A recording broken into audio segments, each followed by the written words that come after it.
नमस्कार विद्यार्थी मित्रांनो, युअर ऑनलाईन गुरुजी या यूट्यूब चॅनलमध्ये तुम्हा सर्वांचं स्वागत। तर या व्हिडिओमध्ये आपण मानसिक क्षमता चाचणीतील श्रेणी पूर्ण करणे हा घटक समजून घेणार आहोत। जर आणखी तुम्ही माझ्या चॅनलला सबस्क्राइब केलेले नसेल तर खाली दिलेल्या सबस्क्राइब बटनाला क्लिक करा व त्यासमोरील बेल आयकॉनला दाबायला विसरू नका। चला तर पाहूयात श्रेणी पूर्ण करणे या घटकावर आधारित प्रश्न कसे सोडवायचे आहेत। श्रेणी पूर्ण करणे या घटकावर आधारित परीक्षेमध्ये जे प्रश्न विचारले जातात त्या प्रश्नामध्ये संख्यांची, अक्षरांची किंवा मिश्र अशी म्हणजे काही संख्या आणि काही अक्षरे अशी मिळून एक मालिका असते ज्याला आपण श्रेणी म्हणतो। म्हणजे ही संख्या श्रेणी, अक्षर श्रेणी किंवा आपण त्याला वर्ण श्रेणी म्हणूयात आणि दोन्ही मिक्स असलेली म्हणजे त्याला मिश्र श्रेणी म्हणूयात। म्हणजे अशा प्रकारच्या श्रेणी किंवा मालिकावर आधारित प्रश्न विचारले जातात। मग अशा प्रकारचे प्रश्न सोडवतेवेळी आपल्याला कोणत्या गोष्टी लक्षात ठेवायच्या आहेत आणि कशा प्रकारे या श्रेणीवर आधारित जे प्रश्न असतात ते सोडवायचे आहेत हे आपण या व्हिडिओमध्ये समजून घेणार आहोत। तर हे जे तीन प्रकारच्या श्रेणी सांगितल्या ज्यामध्ये संख्या श्रेणी आहे, वर्ण श्रेणी ज्याला आपण अक्षर श्रेणी म्हणलं आणि मिश्र श्रेणी ज्यामध्ये संख्या आणि अक्षर दोन्ही मिळून तयार झालेली श्रेणी असते। यापैकी या व्हिडिओमध्ये आपण संख्या श्रेणीवर आधारित जे प्रश्न असतात ते कसे सोडवायचे आहेत हे समजून घेणार आहोत। संख्या श्रेणीवर आधारित जे प्रश्न असतात ते सोडवतेवेळी आपल्याला जी श्रेणी किंवा जी मालिका आपल्याला दिलेली आहे संख्याची त्या मालिकेमध्ये नेमका कोणता संबंध आहे म्हणजे त्या संख्या या कुठल्या क्रमाने आलेल्या आहेत किंवा त्यांच्यामध्ये त्या प्रत्येक संख्येमध्ये नेमका काय संबंध आहे हे आपल्याला शोधणं गरजेचं असतं। मग आता हे शोधण्यासाठी काही आपण त्यामधल्या बेसिक गोष्टीचा फरक करूयात। तर त्यामध्ये मी या ठिकाणी काय केलेलं आहे, ज्या संख्या श्रेणी आपल्याला दिल्या जातात त्यामध्ये नेमका कुठल्या कुठल्या प्रकारचा संबंध असू शकतो ते या ठिकाणी दिलेलं आहे। त्यामध्ये पहिला बघा, दिलेली जी संख्या श्रेणी आहे त्यामध्ये दिलेल्या संख्या सम संख्या असू शकतात, विषम संख्या असू शकतात किंवा मूळ संख्या असू शकतात। त्यामुळे त्या श्रेणी प्रकाराला मी काय म्हणले, सम संख्या, विषम संख्या किंवा मूळ संख्या श्रेणी असं म्हटले। त्यानंतर फरक श्रेणी काय, त्यानंतर पटीतील श्रेणी किंवा गुणाकार श्रेणी म्हणजे काय, त्यानंतर भागाकार श्रेणी म्हणजे काय आणि घातांकित श्रेणी म्हणजे काय हे आपण आता विस्तृतपणे समजून घेणार आहोत। तर संख्या श्रेणीमध्ये ज्या गोष्टी आपल्याला लक्षात ठेवायच्या आहेत किंवा जे उपघटक मी या ठिकाणी केलेले आहेत ते उपघटक या ठिकाणी मी सांगितलेले आहेत। 5 उपघटक आपल्याला शिकायचे आहेत। त्यामध्ये सम संख्या, विषम संख्या आणि मूळ संख्या श्रेणी, फरक श्रेणी, पटीतील श्रेणी किंवा त्यालाच गुणाकार श्रेणी असं म्हटलेलं आहे, भागाकार श्रेणी आणि घातांकित श्रेणी या 5 प्रकारच्या संख्या श्रेणीवर आधारित प्रश्न कसे सोडवायचे आहेत हे आता आपण पाहणार आहोत। तर सर्वप्रथम सम संख्या, विषम संख्या आणि मूळ संख्या श्रेणी कशी सोडवायची आहे हे आता पाहूया। संख्या श्रेणीवर आधारित जे प्रश्न विचारले जातात त्यापैकी पहिला जो उपघटक आपण या ठिकाणी केलेला आहे तो आहे सम संख्या, विषम संख्या आणि मूळ संख्या। आता सम संख्या म्हणजे काय, विषम संख्या म्हणजे काय आणि मूळ संख्या म्हणजे काय हे आपण गणितामध्ये शिकलेलंच आहे। जर तुम्हाला ते माहीत नसेल तर सम संख्या, विषम संख्या आणि मूळ संख्या नावाचा एक व्हिडिओ आपण याआधी बनवलेला आहे, तो व्हिडिओ तुम्ही पाहू शकता। तर या ठिकाणी सम संख्या कशाला म्हणतो आपण, तर ज्या संख्येच्या एकक स्थानी 0, 2, 4, 6, 8 हे अंक असतात त्याला आपण सम संख्या म्हणतो किंवा ज्या संख्येला 2 ने निशेष भाग जातो ती संख्या ही सम संख्या असते। आणि विषम संख्या म्हणजे काय, 1, 3, 5, 7, 9, 11 म्हणजे ज्या संख्या सम नाहीत त्याला आपण विषम संख्या म्हणतो। आणि मूळ संख्या म्हणजे काय, तर ज्या संख्येला 1 व तीच संख्या अशा 2च संख्येने भाग जातो त्याला आपण मूळ संख्या म्हणतात। मग या ठिकाणी सम संख्या, विषम संख्या आणि मूळ संख्या दिलेल्या आहेत। मग संख्या श्रेणीवरचे जे प्रश्न विचारले जातात त्यामध्ये जर दिलेली संख्या मालिका ही सम संख्येची दिलेली असेल आणि त्यातील एका ठिकाणी जर रिकामी जागा असेल किंवा प्रश्नचिन्ह असेल तर त्या ठिकाणी या सम संख्येच्या, विषम संख्येच्या किंवा मूळ संख्येच्या बाबतीत कुठला संबंध आहे का बघायचा आहे आणि त्या प्रश्नचिन्हाच्या किंवा रिकाम्या जागेत कुठली संख्या येऊ शकते या 3 संख्या प्रकारानुसार आपल्याला तिथं पाहता येते। मग आता कशा प्रकारचा प्रश्न या प्रकारच्या श्रेणीवर आधारित असतो हे आता पाहूया। तर आता पहा, या ठिकाणी काही प्रश्न दिलेले आहेत जे सम संख्या, विषम संख्या आणि मूळ संख्या श्रेणीवर आधारित आहेत। ते आता कशा प्रकारे सोडवायचे पहा। तर यातील पहिला प्रश्न आहे, पहिल्या प्रश्नामध्ये एक संख्या श्रेणी दिलेली आहे ज्यामध्ये 3, 5, 7 आणि या ठिकाणी डॅश डॅश दिलेला आहे, 11, 13 म्हणजे या रिकाम्या जागी, रिक्त जागी कुठली संख्या येईल हे आपल्याला शोधायचं आहे। मग आता या जर संख्या आपण बघितल्या 3, 5, 7, 11, 13 या कसल्या प्रकारच्या संख्या आहेत, तर या एकतर विषम संख्या आहेत आणि मूळ संख्या आहेत। मग आता या ठिकाणी दोन्ही शक्यता येऊ शकतात। मग आता यापैकी नेमकं कुठलं येईल, तर बघा 3, 5, 7 आणि 11च्या मध्ये असलेली मूळ संख्या आणि विषम संख्या दोन्ही येऊ शकतं. मग आता या दोन्हीच्या मध्ये मूळ संख्येचा जर विचार केला तर 7 आणि 11 मध्ये कुठलीच मूळ संख्या नाही. मग इथं येण्याचा काही विषयच नाही, म्हणजे हे मूळ संख्येवरचा प्रश्न नाही. त्यानंतर विषम संख्येचा जर आपण बघितला तर 3, 5, 7 आणि 7 नंतर विषम संख्या कोणती आहे? 9 आहे. 9 त्यानंतर 11, म्हणजे हा क्रम विषम संख्येचा जर आपण विचार केला तर विषम संख्येचा हा क्रम किंवा ही श्रेणी विषम संख्येनुसार अगदी बरोबर येते. म्हणजे या ठिकाणी या प्रश्नाचं उत्तर आहे पर्याय क्रमांक 2 जे आहे 9. त्यानंतर पुढचा प्रश्न पहा. 2, 6, 10 प्रश्नचिन्ह आहे. 18, 22 म्हणजे 2, 6, 10, 18, 22 यामध्ये या प्रश्नचिन्हाच्या जागी काय येईल म्हणते. मग आता याला जर आपण बघितलं तर या सगळ्या समसंख्या दिसत आहेत. ठीक आहे, म्हणजे ज्या संख्येच्या एकक ठिकाणी 0, 2, 4, 6, 8 हे अंक असतात त्याला आपण समसंख्या म्हणतो. आणि किंवा ज्या संख्येला 2 ने निशेष भाग जातो त्याला देखील आपण समसंख्या म्हणतो. मग या ठिकाणी कोणती संख्या येऊ शकते?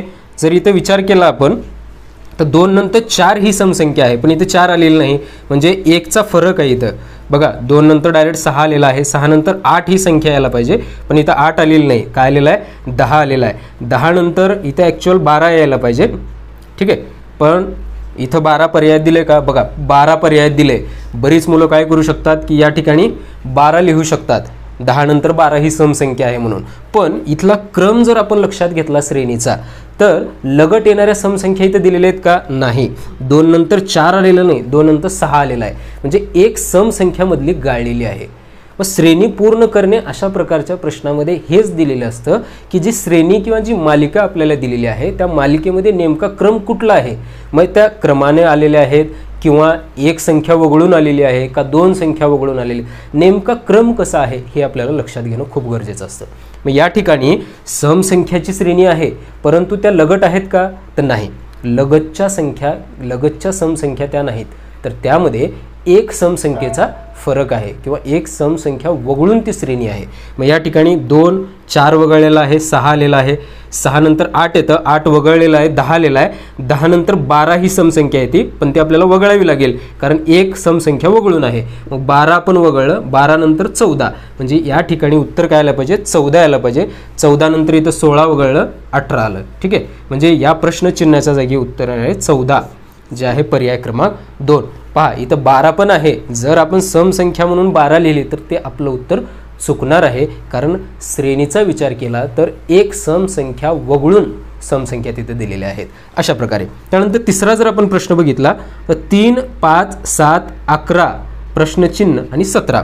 आता या एकतर विषम संख्या असणार आहेत नाहीतर मूळ संख्या असणार आहेत, कारण दिलेल्या संख्या या विषम संख्या पण आहेत आणि मूळ संख्या पण. मग इथं काय यायला पाहिजे? बघा 3, 5, 7, 11. 11 नंतर जर विचार केला, बघा 7च्या नंतर 9 एक विषम संख्या आहे, पण इथं 9 आलेलं नाही, म्हणजे ही विषम संख्येची श्रेणी नाही, तर ही मूळ संख्येची श्रेणी आहे. मग आता 11 नंतर जी मूळ संख्या आहे ती आहे 13 जे आहे पर्याय क्रमांक 3, म्हणजे या प्रश्नाचं उत्तर आहे पर्याय क्रमांक 3. तर अशा प्रकारे समसंख्या, विषम संख्या आणि मूळ संख्या श्रेणीवर आधारित जे प्रश्न विचारले जातात त्यामध्ये त्या सम आणि विषम आणि मूळ संख्याचा क्रम आपल्याला लक्षात घ्यायचा आहे आणि कशा प्रकारचा क्रम आलेला आहे हे पाहूनच आपल्याला काय करायचं आहे? त्या प्रश्नाचं उत्तर शोधायचं आहे. तर हे झालं पहिल्या प्रकारची श्रेणी, संख्या श्रेणीमधील पहिला प्रकार समसंख्या, विषम संख्या आणि मूळ संख्या श्रेणी. आता जो दुसरा प्रकार आहे फरकाची श्रेणी तो समजून घेऊया. तर पहा फरक श्रेणी म्हणजे काय? तर दिलेली जी संख्या श्रेणी असते त्या संख्या श्रेणीमधील ज्या संख्या आहेत त्या प्रत्येक संख्येमध्ये काही ना काही फरक होत गेलेला आहे आणि तो फरक हा काय झालेला आहे? एक तर वाढत गेलेला असतो नाही तर कमी होत गेलेला असतो. मग आता आपल्याला त्या ज्या दिलेल्या संख्या आहेत त्यामध्ये नेमका कशा प्रकारचा फरक झालेला आहे हे आपल्याला ती संख्या श्रेणी पाहून लक्षात येईल आणि तशाच प्रकारचा फरक आपण ज्या ठिकाणची ती रिकामी जागा आहे किंवा प्रश्नचिन्ह आहे त्या ठिकाणी कोणती संख्या येईल आपल्याला शोधायचं आहे. तर पाहूयात अशा प्रकारच्या फरक श्रेणीवर आधारित उदाहरणे कशी सोडवायची आहेत. तर पहा या ठिकाणी 2 प्रश्न दिलेले आहेत जे फरक श्रेणीवर आधारित आहेत. मग आता ते प्रश्न कसे सोडवायचे आहेत हे आपण आता समजून घेऊयात. तर पहा पहिला प्रश्न आहे. पहिल्या प्रश्नामध्ये काय दिलेलं आहे?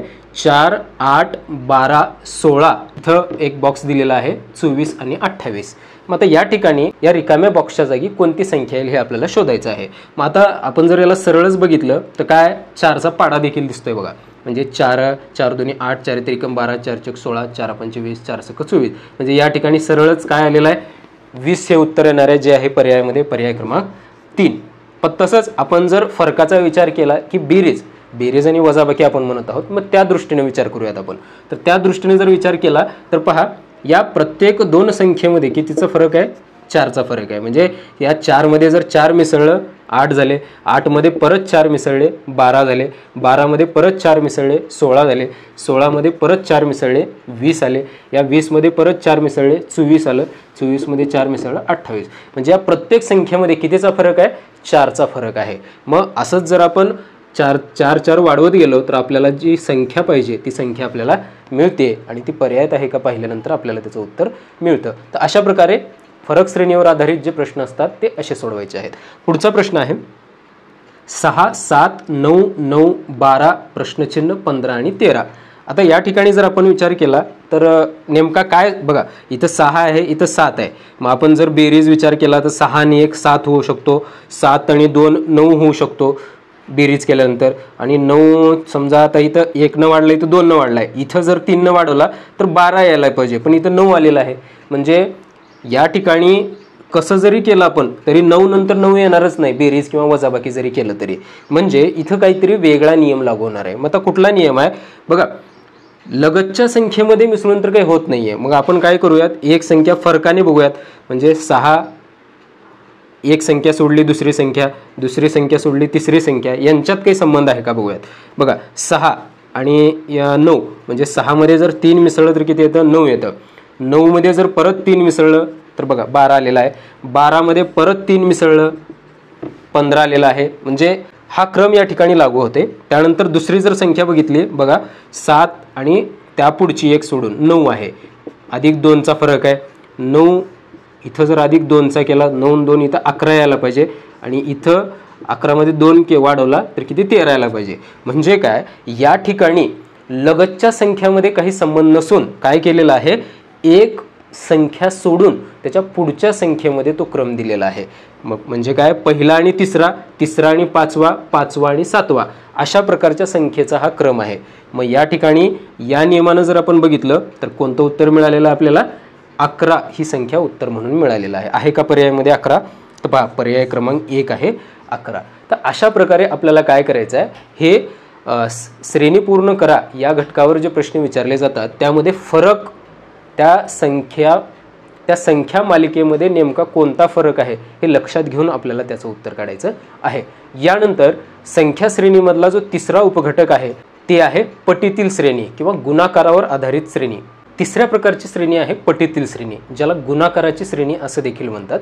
मग अशा प्रकारची जी श्रेणी असते किंवा अशा प्रकारच्या संख्या मालिका ज्या असतात त्यामध्ये गुणाकाराचा संबंध असतो. म्हणजे पहिल्या संख्येला एखाद्या संख्येने गुणल्यानंतर दुसरी संख्या मिळते, दुसऱ्या संख्येला गुणल्यानंतर तिसरी संख्या मिळते, तिसऱ्या संख्येला गुणल्यानंतर चौथी संख्या मिळते. म्हणजे अशा प्रकारचा संबंध त्या प्रत्येक संख्येमध्ये असतो त्या संख्या मालिकेतील.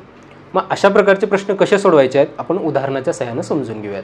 तर पहा, या ठिकाणी पहिला प्रश्न आहे 2, 4, 8, 16, 32 डॅश डॅश 128.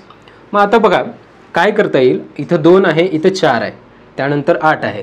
मग आता या ठिकाणी जर आपण बघितला तर 2ला जर आपण 2ने गुणलं तर 4 येतं, 4ला जर 2ने गुणलं 8 येतं, 8ला जर 2ने गुणलं 16 येतं, 16ला जर 2ने गुणलं तर 32 येतं, 32ला जर 2ने गुणलो आपण तर किती येतं? 64, आणि 64ला परत 2ने जर गुणलो तर 64 बेचोक 8 बेसख 12 म्हणजे 128. म्हणजे ही पहिली संख्या श्रेणी जी आपल्या समोर आहे त्या श्रेणीतील प्रत्येक संख्येची दुप्पट ही पुढची संख्या आहे. म्हणजे 2ची दुप्पट 4, 4ची दुप्पट 8, 8ची दुप्पट 16, 16ची दुप्पट 32, 32ची दुप्पट 64 आणि 64ची दुप्पट 128. मग हा संबंध जर आपण या ठिकाणी घेतला तर या ठिकाणी रिकाम्या जागी कोणती संख्या मिळणार आहे आपल्याला? 64 ही संख्या मिळणार आहे. आहे का पर्यायामध्ये? तर पहा, पर्याय क्रमांक 4 आहे 64. म्हणजे अशा प्रकारे पटीतील श्रेणी जी असते ती प्रत्येक संख्येची पट त्या ठिकाणी आपल्याला धरायचं आहे किंवा गुणाकार त्या ठिकाणी आपल्याला त्या प्रत्येक संख्येचा करायचा आहे. पुढचं उदाहरण बघूयात. 1, 4, 16 या ठिकाणी रिकामी जागा आहे. या ठिकाणी कोणती संख्या आपल्याला काढायचं आहे? 256. मग आता या ठिकाणी जर बघितला तर 1ला कोणत्या संख्येनं गुणल्यानंतर 4 येतं? 4ने गुणल्यानंतर. 4ला 4ने गुणल्यानंतर 16, मग 16ला पण आपण 4नेच गुणूयात. 16 चोक किती यायला पाहिजे 64. मग 64ला जर 4ने गुणलं तर 4 चोक 16ला 6 हातच्याला 1 4 सक 24 आणि 25 म्हणजे 256 येतं. म्हणजे या ठिकाणी प्रत्येक संख्येची 4 पट काय केलेली आहे घेतलेली आहे. मग या ठिकाणी 16ची 4 पट किती आली 64 आली. म्हणून या प्रश्नाचं उत्तर देखील काय आहे 64 आहे. पर्यायात आहे का तर पर्याय क्रमांक 3 आहे 64. तर अशा प्रकारे तर संख्या श्रेणीमध्ये पटीतील श्रेणीवर आधारित प्रश्न आपल्याला सोडवायचे आहेत. आता या पुढचा जो श्रेणी प्रकार आहे तो आहे भागाकार श्रेणी. तर पहा भागाकाराची श्रेणी यावर आधारित ज्या संख्या श्रेणी आपल्याला दिल्या जातात आणि ज्या संख्या श्रेणीमधील प्रश्नचिन्हाचा जागी कोणती संख्या येते हे आपल्याला काढायचं असतं. अशा वेळी काय करायचं त्या प्रत्येक दिलेल्या संख्येला आपल्याला कोणत्या संख्येने भाग जातो का हे पडताळून पाहायचं आहे. मग आता पहिला प्रश्न या ठिकाणी दिलेला आहे 240 प्रश्नचिन्ह 120 40 10 आणि 2. आता या प्रत्येक संख्येचा जर आपण विचार केला तर कुठल्या संख्येने भाग जातोय का बघा. आता इथं तर आपल्याला पडताळून पाहता येणार नाही सुरुवातीलाच कारण इथं प्रश्नचिन्ह आहे. त्याच्यामुळे नेमकं इथं उत्तर काय येणार आहे कशानं भागितल्यानंतर हे समजू शकत नाही. मग आपण काय करूयात हे सुरुवातीचं सोडून पुढच्या भागाकडे बघूयात. म्हणजे इथं काय संबंध आहे बघूया त्या उर्वरित प्रश्नामध्ये. 120 आता 120 नंतर डायरेक्ट 40 आहे. म्हणजे 120ला जर आपण 3ने भाग घातलो तर 40 उत्तर येतं. मग 40च्या पुढे 10 आहे. मग कितीनं भाग जायला पाहिजे 4नं भाग जायला पाहिजे. इथं जर आपण बघितलं 10 नंतर 2 आहे इथं 5नं भाग जायला पाहिजे. म्हणजे काय होतंय पुढे प्रत्येक संख्येला एका संख्येनं वाढवून भाग घालत आहे. म्हणजे इथं 3नं भाग घातला इथं 4नं भाग घातला इथं 5नं भाग घातलाय. मग इथं काय यायला पाहिजे इथं 3नं गेलाय म्हणजे इथं 2नं जायला पाहिजे आणि इथं 1नं जायला पाहिजे. मग इथं 240ला जर 1नं भाग घातला तर किती येतं 240च येतं. म्हणजे इथं उत्तर 240 यायला पाहिजे. पण 240ला 2नं भाग घातल्यावर 120 येतं का तर 240ला जर 2ने भाग घातलं तर 1 2 2 2 4 2 0 0 120 येतं. म्हणजे काय केलेलं आहे इथं तर या प्रत्येक संख्येला एक संख्या वाढवून भाग घातलेला आहे. आधी 240ला 1नं भाग घातलाय पुन्हा येणाऱ्या संख्येला 2नं भाग घातलाय पुन्हा येणाऱ्या संख्येला 3नं भाग घातलाय पुन्हा येणाऱ्या संख्येला 4नं भाग घातलाय. म्हणजे एक भाग वाढवत गेलाय अशा प्रकारे. मग या ठिकाणी प्रश्नचिन्हाचा ही कोणती संख्या मिळाली आपल्याला 240 संख्या मिळाली. पुढचा प्रश्न बघा 360 180 रिकामा बॉक्स आहे 15 आणि 3. मग या रिकाम्या जागी कोणती संख्या येईल तर या ठिकाणी अगदी तशाच प्रकारचं उदाहरण या ठिकाणी दिसत आहे. 360ला 1नं भाग घातला 360 आला 360ला 2नं भाग घातलं 180 आला 180ला 3ने भाग घातला किती यायला पाहिजे 3 संग 18 3 0 0 60 यायला पाहिजे. 60ला 4ने भाग घातला 15 15ला 5ने भाग घातला 3. म्हणजे या ठिकाणी प्रश्नचिन्हाचा आहे किंवा रिकाम्या जागेमध्ये कुठली संख्या मिळाली आपल्याला 60 ही संख्या मिळाली. तर अशा प्रकारे संख्या श्रेणीमध्ये दिलेल्या ज्या संख्या असतात त्या संख्यांना भाग घालून आपल्याला रिकाम्या जागेतील संख्या किंवा प्रश्नचिन्हाच्या जागी येणारी संख्या शोधायची असते. आता यानंतर जो शेवटचा प्रकार आहे घातांकित संख्या श्रेणी ते आपण समजून घेऊयात. संख्या श्रेणीमधील शेवटचा जो उपप्रकार आपण पाहणार आहोत तो आहे घातांकित संख्या श्रेणी. आणि हा सर्वात महत्त्वाचा देखील आहे कारण यावर आधारित प्रश्न जे असतात थोडे विचार करायला भाग लावणारे असतात. त्यामुळं काही गोष्टी आपल्याला या ठिकाणी पाठ असणं आवश्यक आहे. त्यामध्ये घातांकित संख्या म्हणलं की आपल्याला वर्ग आणि घन माहिती आहे. घात कशाला म्हणतो आपण एखाद्या संख्येला त्याच संख्येने परत गुणलं की त्या संख्येचा आपल्याला घात मिळतो. मग आता या ठिकाणी आपल्याला कोणत्या संख्येचा घात किती आहे मग तो दुसरा घात किती आहे तिसरा घात किती आहे हे माहीत असणं गरजेचं आहे. मग या ठिकाणी एक तक्ता आपण तयार केलेला आहे तो आपल्याला लक्षात ठेवायचा आहे किंवा तो अतिशय सोप्या पद्धतीने मी आता सांगणार आहे. लक्षात ठेवायला ते सोपं जाईल. तर ते आपल्याला लक्षात ठेवायचं आहे जेणेकरून घातांकित संख्या श्रेणी जर आपल्या समोर आली तर आपल्याला लागलीच त्या प्रश्नाचं उत्तर लक्षात यावं. तर पहा या ठिकाणी काय केलं मी सुरुवातीला वर्ग संख्या दिली म्हणजे n वर्ग म्हणजे एखाद्या संख्येचा वर्ग. मग आता या ठिकाणी मी 10 पर्यंतचे वर्ग संख्या किंवा 10 पर्यंतच्या संख्येचे वर्ग या ठिकाणी मी वापरलेला आहे हा चार्ट तयार करण्यासाठी. पण तुम्हाला कमीत कमी एक 20 पर्यंतचे तरी लक्षात ठेवायचं आहे किंवा अशाच प्रकारचा चार्ट तुम्हाला 20 पर्यंतच्या संख्येचा तयार करायचा आहे. तर या ठिकाणी मी 10 पर्यंतच्या संख्याचा बनवलेला आहे तो आपण समजून घेऊयात. तर घातांकित संख्या श्रेणीवर आधारित जे प्रश्न आपल्याला सोडवायचे आहेत त्यामध्ये आपल्याला आधी वर्ग संख्याचा विचार करायचा आहे. वर्ग संख्या म्हणजे काय एखाद्या संख्येचा वर्ग म्हणजे एखाद्या संख्येला त्याच संख्येने गुणणे. मग आता 1चा वर्ग 1 2चा वर्ग 4 3चा वर्ग 9 4चा वर्ग 16 5चा वर्ग 25 6चा वर्ग 36 7चा वर्ग 49 8चा वर्ग 64 9चा वर्ग 81 आणि 10चा वर्ग 100. मग आता दिलेल्या श्रेणीमध्ये अशा प्रकारच्या वर्ग संख्या असू शकतात. मग आता त्या संख्यांना पहिल्या आपल्याला लक्षात आलं पाहिजे की ही जी श्रेणी आहे ही वर्गसंख्येची श्रेणी आहे. आणि हे कधी लक्षात येईल आपल्याला, जर आपल्याला वर्गसंख्या पाठ असतील तर. त्यामुळं म्हणून म्हणतोय की आपल्याला ह्या वर्गसंख्याचा जो तक्ता आहे तो पाठच करायचा आहे. ठीक आहे. तर या वर्गसंख्या झाल्या. त्यानंतर वर्गसंख्येमधून एक वजा कमी केलेलं म्हणजे n वर्ग वजा 1, म्हणजे श्रेणी जी आपल्याला दिली जाते त्यामध्ये वर्गसंख्यामधून एक कमी करून ती श्रेणी तयार केली जाते. मग अशा वेळी आपल्याला ते देखील माहीत असणं गरजेचं आहे. आता ही वर्गसंख्या होती, 1चा वर्ग 1 आहे, त्यामधून 1 कमी केल्यामुळे 0 तयार झालाय. 2चा वर्ग 4 आहे, त्यामधून 1 कमी केल्यामुळे 3 आलाय. 3चा वर्ग 9 आहे, 9 मधून 1 कमी केलं 8 आलं. मग जेव्हा आपण अशा प्रकारच्या संख्याकडे बघतो त्यावेळेस आपल्याला लक्षात येतं की या तर सम संख्या पण नाहीत, विषम संख्या पण नाहीत, मूळ संख्या पण नाहीत. म्हणजे अशा प्रकारे कुठल्याच प्रकारचा संबंध या संख्या श्रेणीमध्ये आपल्याला दिसत नाही असं वाटतं. परंतु त्या ठिकाणी कोणता संबंध असू शकतो, तर त्या वर्गसंख्येमधून 1 कमी केलेलं असू शकतं. म्हणून आपल्याला हे देखील लक्षात ठेवायचं आहे, n वर्ग वजा 1 म्हणजे वर्गसंख्येमधून 1 कमी केलेलं. त्यानंतर वर्गसंख्येमध्ये 1 मिसळलेलं हे देखील आपल्याला माहीत असणं गरजेचं आहे. त्याच्यानंतर वर्गसंख्येबाबतीत झालं. आता घन म्हणजे काय, जेव्हा एखाद्या संख्येला त्याच संख्येने परत आणखीन 2 वेळेस गुणलं जातं. म्हणजे समजा 3चा वर्ग आहे, 3चा वर्ग म्हणजे काय, 3 गुणिले 3 गुणिले 3, याला काय म्हणतो आपण, 3चा घन म्हणतो. तर अशा प्रकारे प्रत्येक संख्येचा घन देखील आपल्याला माहीत असणं गरजेचं आहे. तर या ठिकाणी मी 10 पर्यंतचे घन दिलेले आहेत, तुम्हाला एक 20 पर्यंतचे घन लक्षात ठेवायचे आहेत. ठीक आहे. तर शक्यतो घनाच्या बाबतीत विचार केला तर 10 पर्यंतचे देखील पुरेसे आहेत, वर्ग मात्र 20 पर्यंत माहीत असणं गरजेचं आहे. तर या ठिकाणी 1चा घन 1, 2चा घन 8, 3चा घन 27, 4चा घन 64, 5चा घन 125, 6चा घन 216, 7चा घन 343, 8चा घन 512, 9चा घन 729 आणि 10चा घन 1000. मग आता अगदी वर्गाच्या बाबतीत जसं केलं किंवा वर्गामधून आपण 1 कमी केला आणि 1 वाढवला, तशाच प्रकारे इथे दिलेला आहे n चा घन वजा 1 आणि n चा घन अधिक 1. हा चार्ट जर आपण लक्षात ठेवला तर घातांकित संख्यावर आधारित जी श्रेणी आपल्याला दिली जाते किंवा ते श्रेणीवरचे प्रश्न जे असतात ते आपल्याला सोडवायला एकदम सोपे जाऊ शकतात. तर हा तक्ता तुम्हाला समजला असं गृहीत धरूयात आणि यावर आधारित प्रश्न जे असतात ते कसे सोडवायचे हे आता आपण पाहू. तर पहा, या ठिकाणी 2 प्रश्न दिलेले आहेत. पहिला आहे 1, 8, 9 प्रश्नचिन्ह 25, 216 आणि 49. मग आता या ठिकाणी जर आपण बघितलं, एक समजा घन आहे आणि वर्ग पण आहे. 8 जर बघितलं तर 8 हा घन आहे, 9 ही वर्ग आहे म्हणजे हा वर्ग धरला, हा घन आहे, हा वर्ग आहे. मग इथं काय येईल, यानंतर पुढचा जर विचार केला आपण तर वर्ग आहे.